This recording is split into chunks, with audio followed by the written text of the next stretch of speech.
تعالوا نشوف بسرعة شو المباريات اللي عنا ونحكي بشوية تفاصيل هتصير. Welcome to SmackDown. Acknowledge me. You can't see me. Welcome to Raw.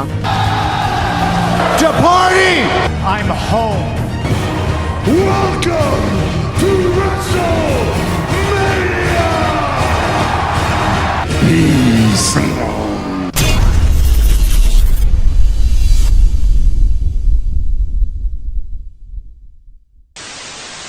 أول مباراة هنحكي عنها وهي مباراة برونسون ريد وبرون بريكر البراونيز ضد الأوسوس. المباراة انحرقت من وقت مباراة جيمي والي نايت في العرض اللي صار عرض الرو. واضح جدا مين هيفوز في المباراة. ممكن يتدخل كمان الي نايت، ممكن جيمي يتحول لهيل إذا خسروا طبعا، بس لازم الأوسوس يخسروا، لازم. هالتوقع إذا ما خسروا الأوسوس هي بتكون مصيبة، لأنه هيك هيصفي فريق سيث على الفاضي ومش مسيطر. وطبعا تبعات المباراة إنه جاي يقلب هيل، وهذا الاحتمال الأكبر، هذا التوقع الأكبر اللي بتوقعه إنه يقلب هيل. وإذا ما قلب هيل وحب يضله محبوب الجماهير وضل يترقص، راح يتدخل إلي نايت ويخرب المباراة. ولكن إن شاء الله يا رب يفوز برون بريكر وبرونسون ريد، مع إن أنا ما بحب برونسون ريد، ولكن أنا بدي الدفعات تيجي لبرون بريكر. خلص أنا بدي مستعجل على دفعاته بصراحة يعني. وجيمي المسكين يعني راح يضل يتقلب هون وهون، ما أتوقع يعملوا له إشي، فالله يكون بعونك يا صاحبي يا جيمي.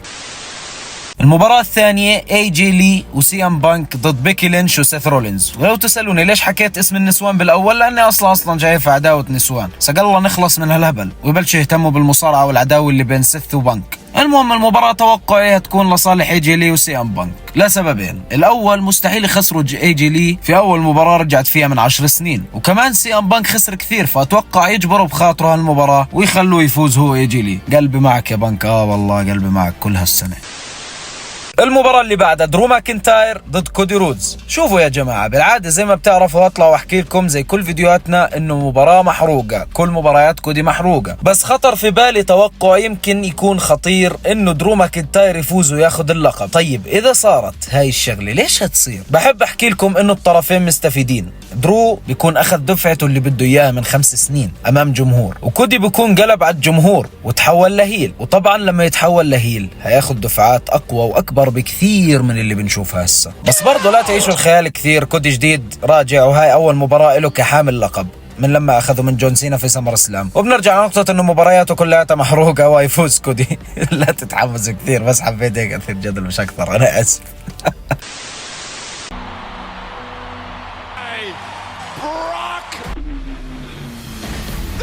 You're sick of me, that's one thing.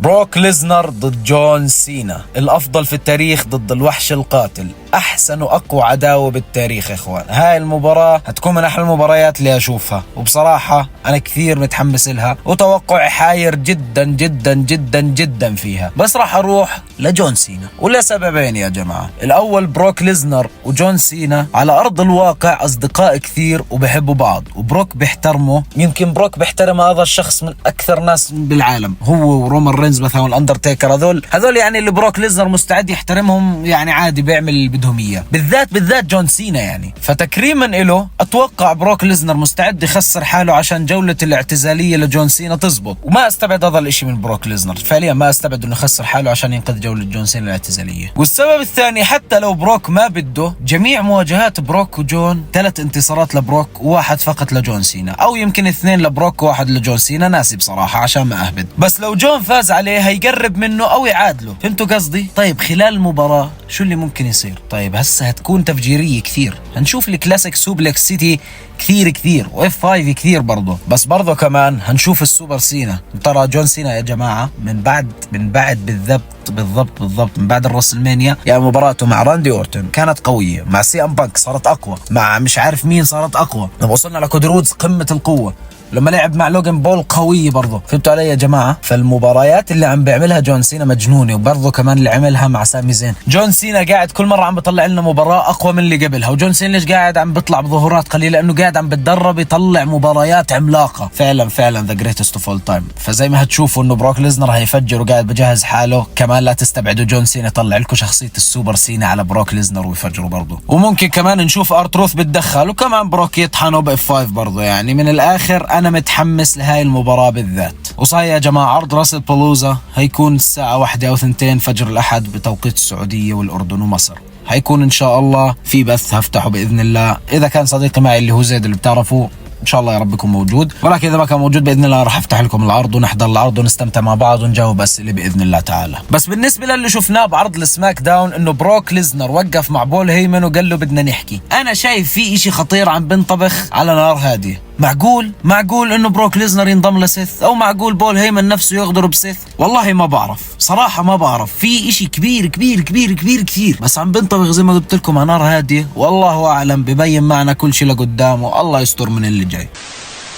اما هسه اللي كلكم دخلتوا الفيديو عشانه على الاغلب، لا ثواني، ليش دخلتوا الفيديو كان في ثمن المفروض انا اعمله بس لكن زيد عمله، مش مشكله، وهو عوده الروك. بس يا جماعه قبل ما تبلشوا تسبوا علي وتحكوا لي مستحيل هذا خبر والله وابصر وتبلشوا لا اصبروا اصبروا، اسمعوا مني بالله عليكم، تسمعوا مني، لانه هذا بالنهايه يا جماعه خبر انا جبته من هالموقع اللي ظاهر امامكم، فانا بس بطرحه باسلوبي الخاص، والله العظيم ما عم بهبد يا جماعه، بس عم بجيب لكم اخبار، الله يسامحكم يا رب، مش مشكله. هذا الخبر شفته انا حبيت احكي لكم اياه على امل يكون صحيح.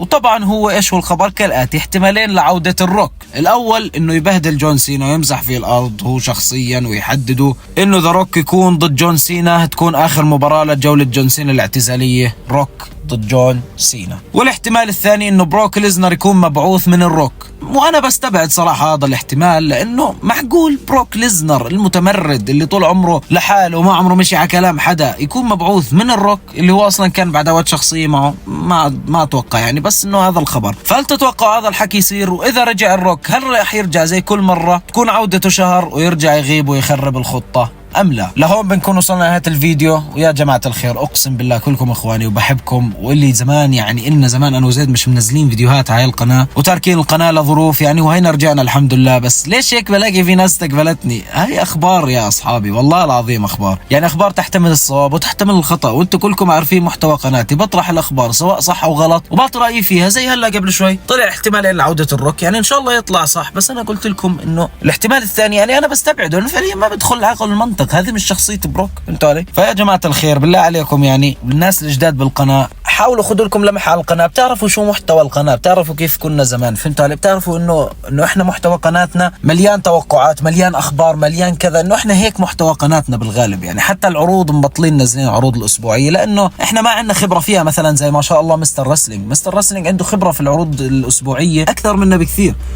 فبيعرف عنده اسلوبه المعين، وبالنهايه ما بنقدر نقلد اسلوبه. بس خليكم معنا وادعمونا، واذا عجبك هذا الفيديو لا تنسى تحط لايك واشتراك، ونشوفكم على فيديوهات جاي وحوش. ازرنا ازركم، ادعمونا ندعمكم، والسلام عليكم ورحمه الله تعالى وبركاته.